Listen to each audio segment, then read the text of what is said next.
Hello, my name's Steve Hayes. I'm with AllSafe Industries, a veteran-owned small business providing technical safety equipment to industry, first responders, and our military. This video series will discuss multi-gas instruments available from AllSafe Industries. The idea here is to provide a brief side-by-side comparison to show you the features and benefits that you might find useful in your next multi-gas instrument. If this video helps you in any way, we would appreciate some help from you. A simple thing you can do is to like and subscribe to our YouTube channel. It will help more people just like you find this video.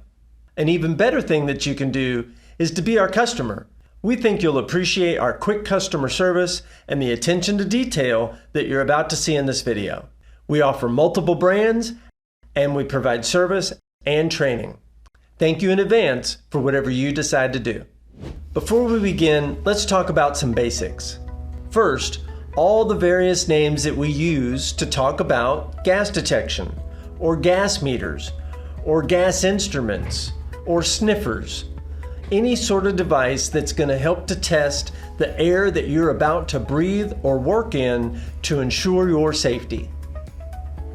The basic categories of gas detection are single gas meters, 4 gas meters, and multi-gas meters. A single gas meter is just that. It's designed for one sensor to detect one type of gas or a family of gases like combustible gases or volatile organic compounds. 4 gas meters are by far the most popular choice and utilize 3 or 4 sensors to measure the gases that you would most likely encounter in a confined space. They are oxygen, flammables or combustible gases, carbon monoxide, and hydrogen sulfide. Some manufacturers use a combination CO-H2S sensor to keep the meter small and affordable. You can configure your 4 gas meter for use with other sensors, but these 4 are the most widely used. And finally, multi-gas instruments. These meters use between 4 and 7 sensors, depending on the brand, to detect all the gases simultaneously. It is the most advanced out of the ones that we've discussed and the topic of this video series. Let's begin. First, some background. In the late 1990s, the first multi-gas instrument was introduced by combining a 4 gas meter with a PID sensor, a photoionization detector. I'm referring to the MultiRAE by RAE Systems. Because it was first to market, it quickly became the most popular multi-gas instrument available, and now all manufacturers have a multi-gas instrument in their lineup. So in this video series, we'll use the MultiRAE as the basis for comparison to the other multi-gas instruments that are available from AllSafe Industries. In this video series, we'll discuss the following points for each meter: sensor options, sampling options, power options including runtime, the user interface including the display and the buttons, and the different automatic prompts that you might see when you're using the meter, bump tests and calibration options available, software options on how to configure your meter or download data, sharing options, how would you get those readings from your screen on your meter to a computer screen or a cell phone nearby. And finally, unique features between the 2 different meters that we're going to compare. Let's begin. In this multi-gas comparison video, we'll compare the MultiRAE from Honeywell to the RKI GX-6000. So let's start with the sensor options. In the MultiRAE, we have 5 different sensor slots measuring up to 6 gases. The way we're able to do that is a CO-H2S combination sensor. So if CO and H2S are part of your configuration, we can get you to 6 gases on a MultiRAE. You can choose from 25 different sensors that are available, including electrochemical sensors for oxygen and toxic gases, a catalytic bead LEL sensor, a photoionization detector in 4 different options for lamp strength, and infrared sensors for both combustible gas and carbon dioxide. The GX-6000 has 6 sensor slots measuring up to 6 gases. The first 4 sensor positions would be your choice of oxygen, LEL, CO, and H2S. Those last two sensor positions could be any of the remaining 17 sensors to choose from, including electrochemical for oxygen and toxic gases, a catalytic bead LEL sensor, a PID sensor, and we have 4 different PID choices here as well, or infrared for combustible gases or carbon dioxide. Your sampling options. On the MultiRAE, on a MultiRAE Lite, we could be diffusion or pump, and then regular MultiRAE, MultiRAE Pro would be pumped units, and that can pull through 100 feet of tubing. On the GX-6000, it comes as a pumped unit, and it can pull through 50 feet of tubing. For your power options and runtime, the MultiRAE can use an alkaline battery pack or a rechargeable battery pack that would run for 12 hours or 18 hours if you choose the extended runtime battery. The GX-6000 can also use either an alkaline pack or a rechargeable battery that would run for 14 hours. And now our user interface features. Your 31 ounces here for the MultiRAE. It has the 3 buttons that we're all used to with RAE Systems instruments, a power button in the middle, and a yes plus and a no minus button to make menu selections. You can password protect the menus on the MultiRAE. It has a monochrome display that we'll see when we power up here in just a few minutes. And we can program the instrument to prompt us for a fresh air calibration, a bump check, or a full calibration. By comparison, the GX-6000 is a 14-ounce instrument and has 5 buttons. We have our power enter button, our display button, which can also lock the display, our air and up button, which can prompt a fresh air calibration, a shift or down button, which can also trigger a panic alarm, and then the 5th button, which is a reset button, but can also turn on an LED flashlight that is built into the top of the instrument if you're working in a dark area. Some of the menus are password protected on the GX-6000. We're using a digital LCD display, which again we'll see here in a minute when I power this up, and the instrument will prompt us when bump checks or calibrations are due. For bump checks and calibrations on a MultiRAE, we can do those through the menus on the instrument or through the AutoRAE 2 calibration station. And the same with the GX-6000. We can use the menus on the instrument to drive us through the process of running a bump check or a calibration, or we can use the SDM calibration station to perform those tests for us. For software, for the MultiRAE, you have paid and free options. The free software here would allow you to configure the instrument, download data files, change settings. The paid software for the MultiRAE would allow us to share data to another computer screen. For the GX-6000 from RKI, the software programs are free.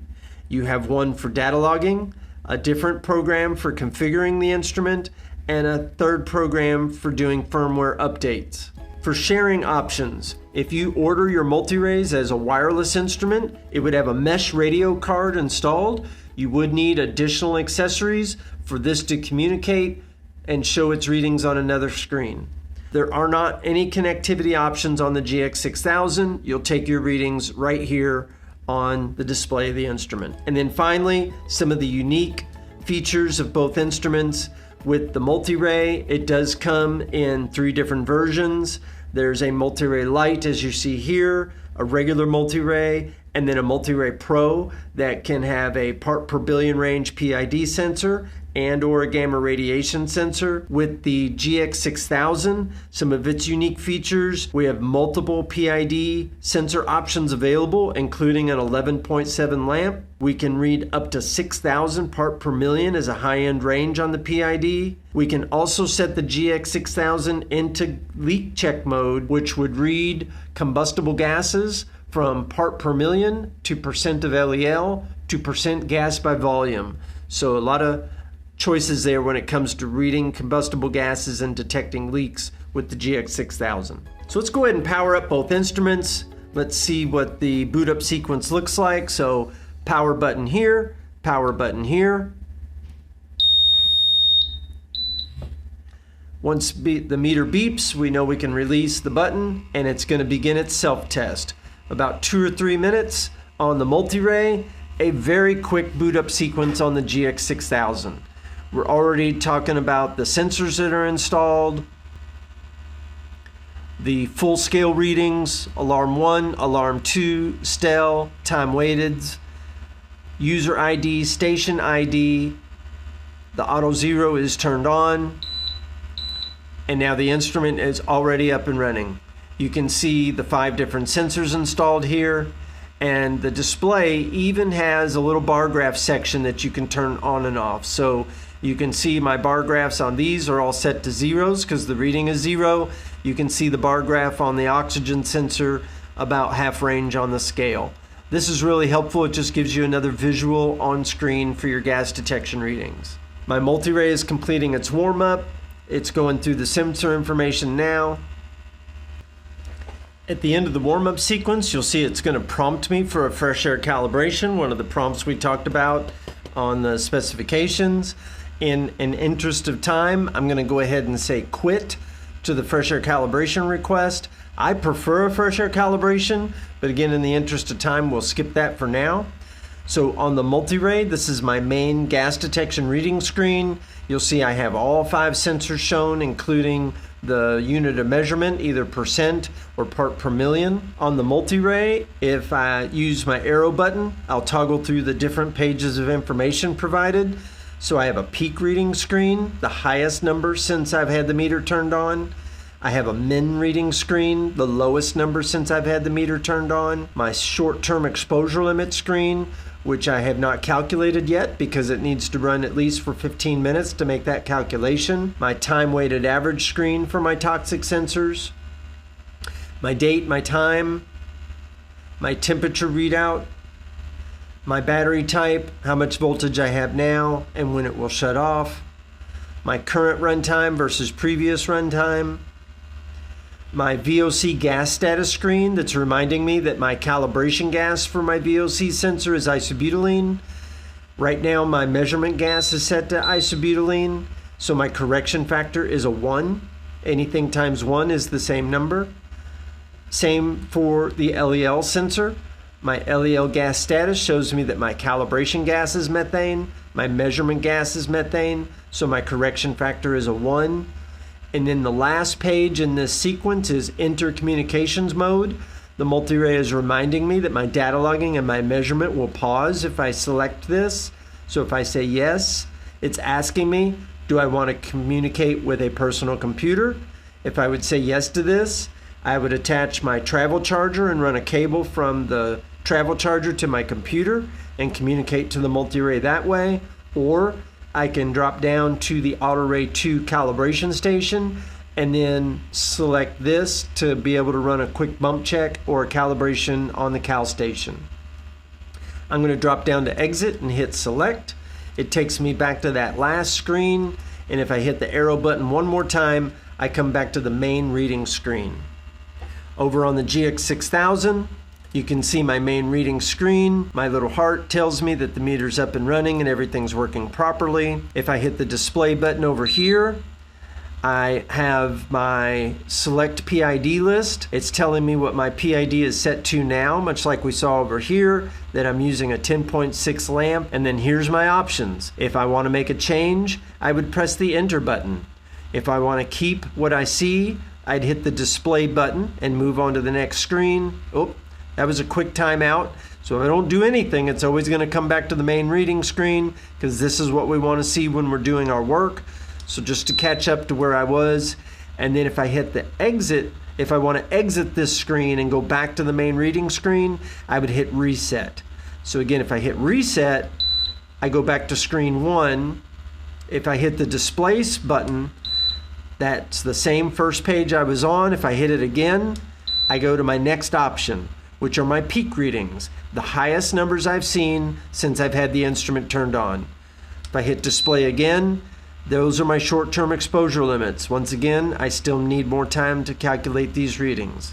If I hit display again, my time-weighted average for my toxic sensors. If I hit display again, these are my alarm set points. If I want to view those, I would hit the enter to say yes, the display to say no, or to go back to page 1, I would hit the reset button to exit and go back to the main reading screen. Here's my operating time, 6 minutes so far.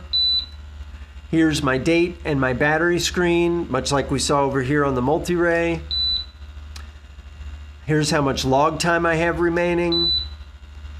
Here's where I could clear my data logging. Again, being prompted to, if I want to say yes, hit enter. If I want to say no, hit display. And if I want to exit and go back to screen 1, hit the reset button.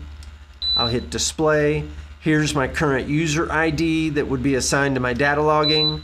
My station ID that would be assigned to the data logging. I can make some selections on the recording of the data. I can turn on that peak bar on and off. I can turn on the gas display to be all the sensors simultaneously or one sensor at a time. I can select whether the screen inverts or not. So if I'm going to turn the meter upside down and I need the screen to flip, this is where I would turn that feature on and off. This screen gives me information about my catalytic bead LEL sensor. This allows me to make some changes for my LCD background and then back to the main reading screen. So this is the part of the video where I'm going to do a quick comparison just to see pump draw and sensor response. So I am going to connect 12 feet of tubing to the GX-6000. You'll see it has a nice metal connection here, both on the instrument and on the tubing. You want to make sure to push that down and then it snaps into place so that it's a good snug fit. For my MultiRAE, it's a lure fitting, and so when I connect my tubing to my MultiRAE, I want to make sure that I twist this all the way to make sure that that's a good firm fit. You don't want to have that loose and have fresh air coming in here, diluting your sample. And then I'm simply going to use an alcohol wipe to do a quick test on the PID channel. So let me turn on my stopwatch. So I'll click start and then I'll sample the vapors coming off the alcohol wipe.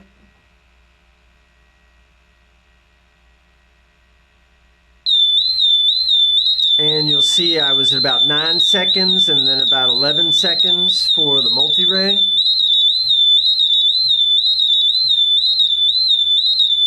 I'm going to hit reset to silence the alarm on the GX-6000. And my MultiRAE is set to automatic reset. So you can see I'm already under 20 part per million here, and I've just reached into the 50 part per millions here. So you can see both of these sensors are recovering. So very similar response times as far as pump draw is concerned, and somewhat similar response on my PID sensors, although I am recovering a little bit faster over here on the MultiRAE. In these comparison videos, I am seeing the MultiRAE recover quicker than some of the instruments that we're comparing to, and that just speaks to the pump module that's installed in the MultiRAE.